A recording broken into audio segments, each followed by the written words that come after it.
Oke, kali ini kita akan membahas tentang subtopik klasifikasi sinyal. Sebelum kita lanjutkan pembahasan tentang subtopik ini, um, saya kira perlu kita bahas dua istilah penting yang akan sering kita gunakan dalam pembahasan subtopik ini, yaitu istilah continue dan discrete.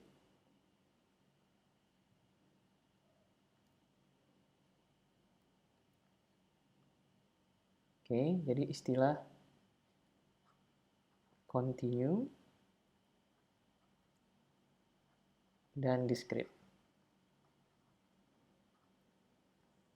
Oke, menurut Kamus Besar Bahasa Indonesia, continue berarti berkesinambungan atau terus-menerus.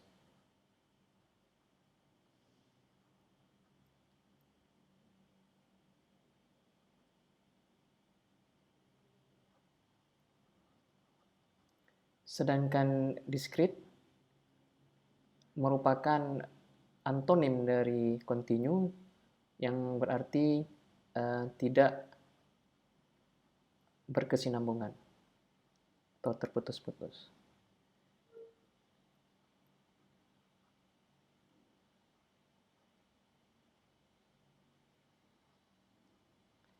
Oke, agar lebih jelas, mari kita ambil contoh penggunaan yang akan kita bahas pada subtopik ini, yaitu ya, ini sebagai contoh waktu continue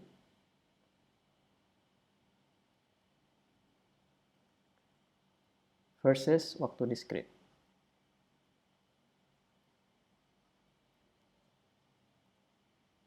Nah, pada waktu continue sebagai contoh, kita ambil bahwa kita notasikan dengan T, kita ambil nilai T ya, berada dalam interval 1 sampai 2. Oke. Jadi lambang seperti ini ya. Ini seperti epsilon, ini menyatakan dalam teori himpunan sebagai anggota himpunan. Oke. Sedangkan tanda kurung persegi pembuka dan penutup ini menyatakan bahwa argumen di dalamnya berarti berasal dari untuk interval nilai tertentu. Jadi dalam hal ini nilai T berada dalam interval 1 sampai 2. Apabila kita buat dalam garis bilangan untuk T, ya, di sini 1, di sini 2, maka bila T merupakan notasi untuk waktu kontinu, kita akan selalu bisa menemukan bilangan antara 1 dan 2 bila T bernilai kontinu. Sebagai contoh, di sini kita ambil nilainya adalah 1,5. Oke, jadi T bisa bernilai 1,5. Demikian juga bila kita breakdown lagi, ya. Bila kita melihat interval dari 1 sampai 1,5, maka T juga bisa bernilai di antara dua bilangan ini, yaitu contohnya misalnya 1,2. Oke, kemudian kita breakdown lagi, bila T bernilai kontinu, maka kita pasti juga bisa menemukan bilangan antara 1 sampai 1,2. Misalnya lagi di sini adalah 1,1. Oke, dan seterusnya kita bisa breakdown lagi untuk interval dari 1 sampai 1,1, kita bisa menemukan bilangan untuk T, yaitu misalnya 1,05 dan seterusnya dan seterusnya. Oke, jadi di sini nilai T bisa mengambil nilai berapa saja ya, dan berapa digit belakang koma yang bernilai antara 1 sampai 2. Hal ini berkebalikan kalau waktunya adalah waktu discrete ya, kita notasikan dengan n ya. Sebagai contoh, n itu bernilai 1, 2, 3, dan 4. Nah, apabila kita buat garis bilangan ya, untuk n, ya, misalnya di sini 1, 2, 3, 4. Nah, di sini nilai untuk n adalah fix, yaitu 1, 2, 3, 4. Jadi n tidak boleh mengambil nilai ya, misalnya yang berada dalam interval nilai tertentu, misalnya 1 sampai 2. Jadi n tidak boleh bernilai 1,5. Oke, demikian juga n tidak boleh bernilai antara sebuah angka yang berada dalam interval 1 dan 1,5. Sebagai contoh 1,25. N tidak boleh mengambil nilai 1,5 dan juga 1,5. Jadi N hanya boleh mempunyai nilai 1, 2, 3, dan 4. Contoh lain adalah misalnya hasil pengukuran suhu, ya, pengukuran suhu di mana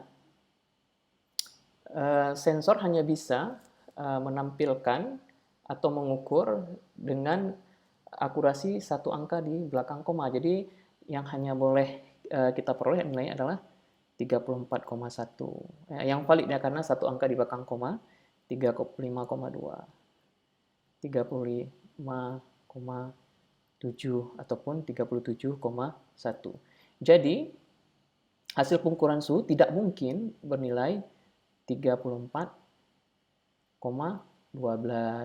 ataupun 34,125.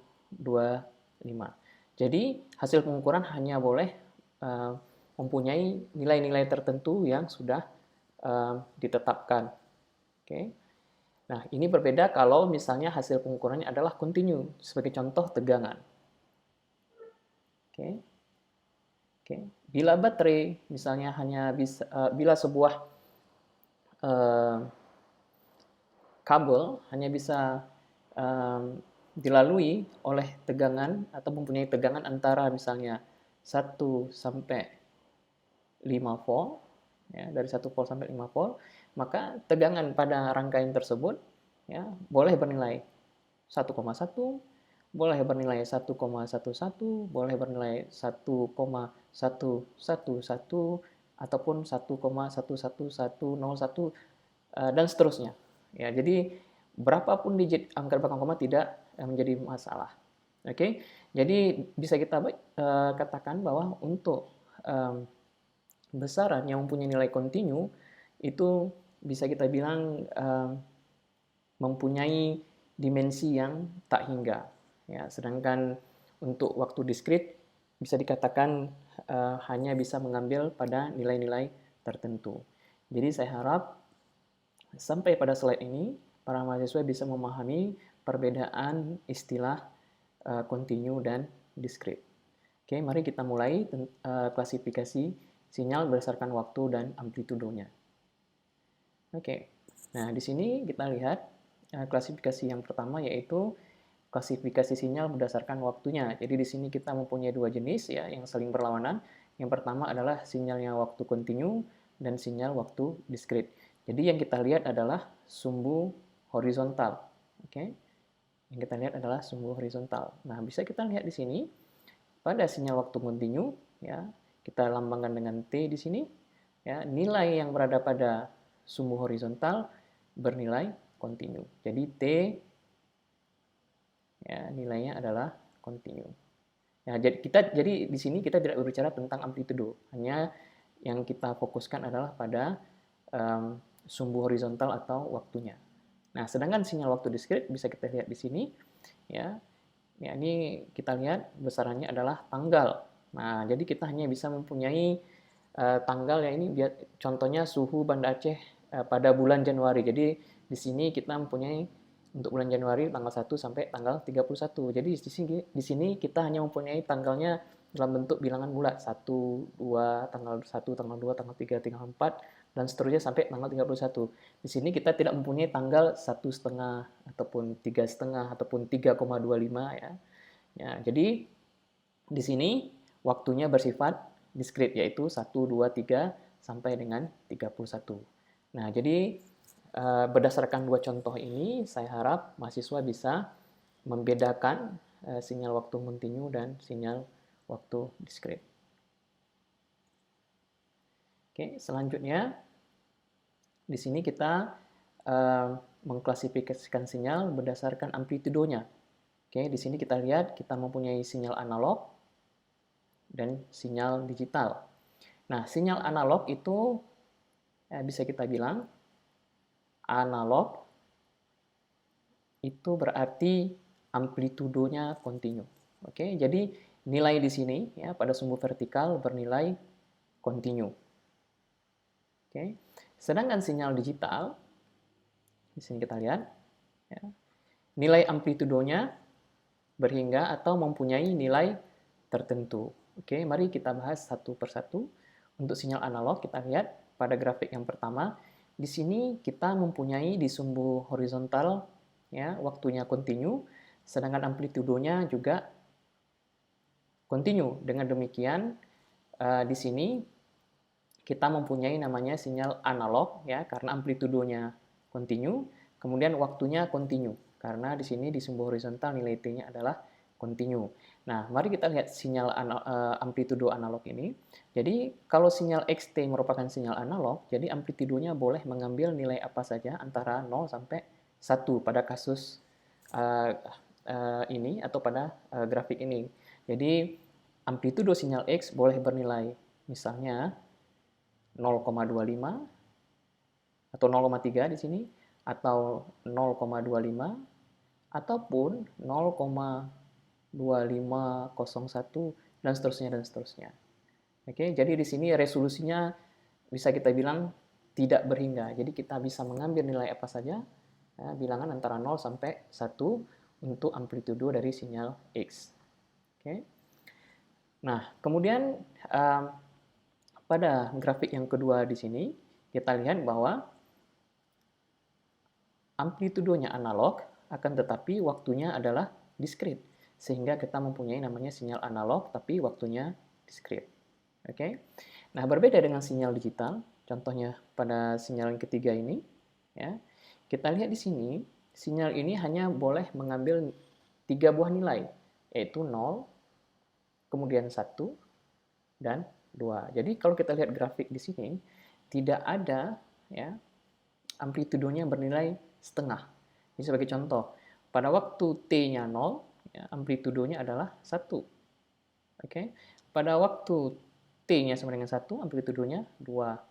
Pada waktu T-nya 2, 2 juga. Kemudian pada waktu T-nya 3 nilainya adalah 1, dan seterusnya. Oke, kemudian kita lihat di sini, waktunya adalah continue. Oke, sehingga kita dapatkan sinyal waktu continue.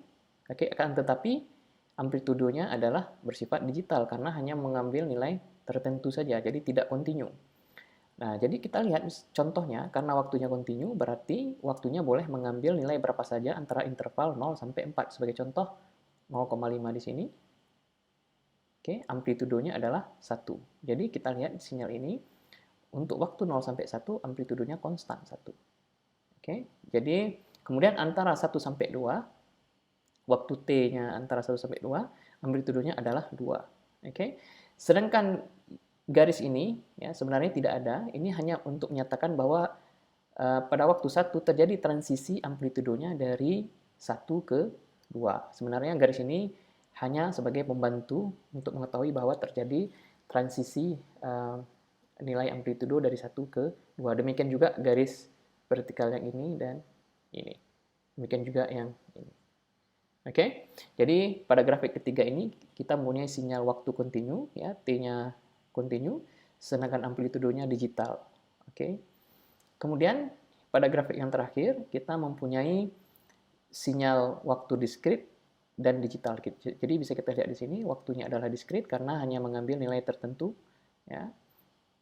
Pada waktu 0, setengah, 1, 1,5, 2, 2,5, 3, 3,5, dan 4. Jadi tidak ada waktunya misalnya 1,25, tidak ada. Jadi hanya pada interval waktu tertentu. Demikian juga amplitudonya di sini hanya mengambil nilai 1, 2, 0, dan 1. Jadi tidak ada amplitudo yang bernilai setengah ataupun 1,5 ataupun yang lebih besar dari 2. Oke. Jadi amplitudonya bersifat diskrit. Jadi istilahnya adalah digital. Kalau amplitudonya bersifat diskrit. Oke. Jadi di sini bisa saya ulangi lagi. Sinyal analog adalah sinyal yang mempunyai amplitudo kontinu, sedangkan sinyal digital adalah sinyal yang mempunyai amplitudo diskrit. Oke, saya perbaharui lagi definisinya sehingga lebih mudah dimengerti.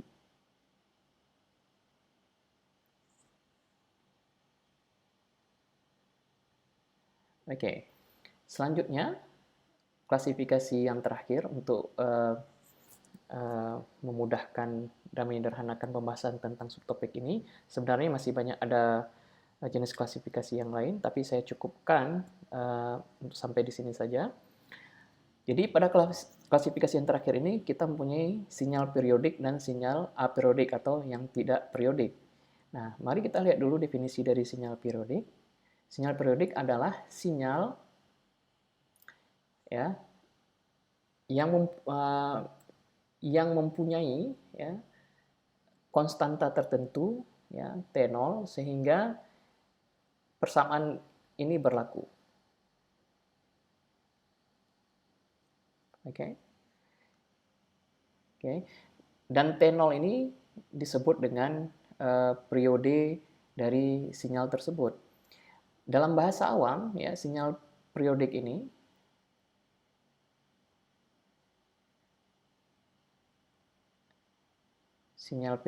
adalah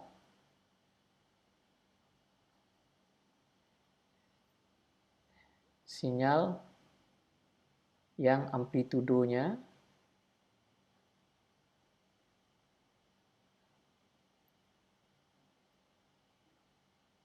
berulang pada interval waktu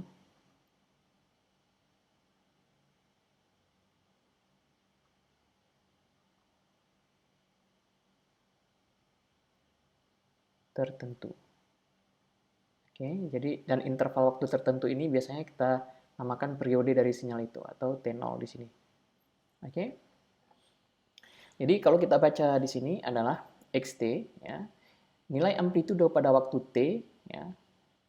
Jadi di sini nilai amplitudo pada waktu T, ingat ya, pada waktu T itu sama dengan nilai amplitudo sinyal tersebut pada waktu T tambah T0. Oke, jadi sebagai contoh kita ambil sinyal yang ini untuk memudahkan ilustrasi. Kita ambil di sini T-nya adalah 1. Oke, jadi X1 ya, kalau kita lihat dari sini ini 1. Ya, ingat kembali X1 menyatakan amplitudo sinyal X pada waktu T sama dengan 1, nilainya kita lihat di sumbu vertikal yaitu nilainya adalah 1. Di X1 sama dengan 1. Oke. Nah, di sini diketahui T0-nya adalah 3. Berarti sesuai dengan persamaan ini, X1 sama dengan X T tambah T0. Oke, T-nya tadi 1, jadi kita masukkan ke dalam persamaan ini. 1 tambah T0-nya adalah 3. 1 tambah 3 berarti X4. Nah, dari hubungan ini kita peroleh bahwa X1 itu sama dengan X4. Dan apabila kita lihat dari grafik ini, ya, X4 itu juga nilai X4 itu nilainya adalah sama dengan 1. Ya, jadi X4 kalau kita lihat dari grafik ini, ya, nilainya juga 1. Dengan demikian, sinyal ini benar periodik dengan periode 3, ya, T0 sama dengan 3, karena hubungan ini terpenuhi atau berlaku. Dan ingat, ini berlaku untuk semua nilai T. Oke. Nah, perlu saya tekankan, sinyal periodik ini adalah sinyal yang tidak berawal dan tidak berakhir. Jadi selalu ada. Jadi kita tidak mengetahui kapan dia mulai dan kapan dia berakhir. Karena rumus ini ya, atau hubungan ini selalu berlaku untuk semua nilai T. Oke. Nah, jadi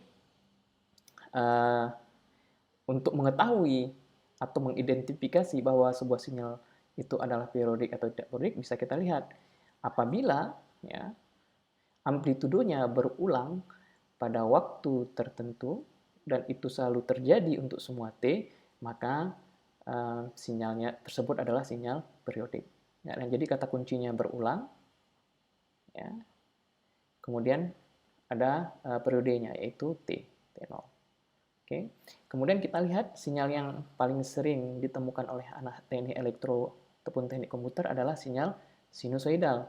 Nah, di sini kita lihat sinyal ini mempunyai periode pi ya. Di sini agak susah melihatnya, tapi di sini nilai pi adalah sekitar 3,14. Jadi kita lihat di sini ya nilainya berada, ya kita hitung dari contohnya periode itu bisa dihitung dari sini juga ya, dari puncak ke puncak. Kalau kita lihat dari puncak yang ini ke puncak sini ya, itu nilainya sebesar pi ya, 3,14, yaitu angka yang berada antara 2 dan 4.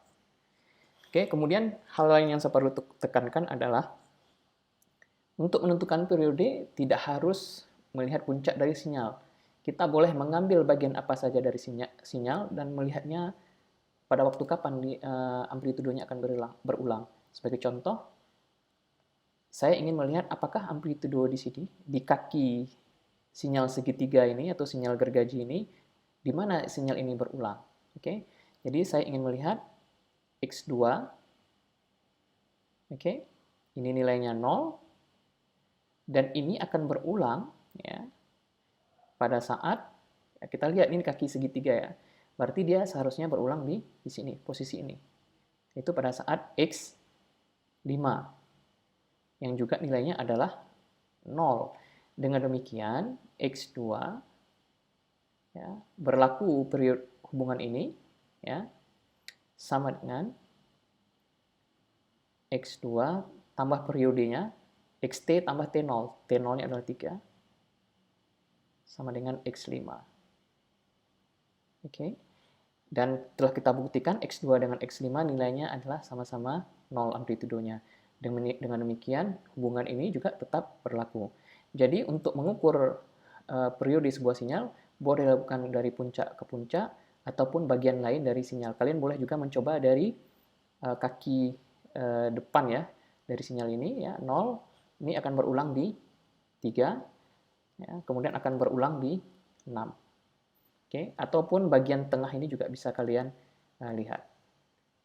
Oke, kemudian sinyal aperiodic ya, seperti dengan namanya, A ini artinya tidak, ya berarti sinyal yang tidak periodik.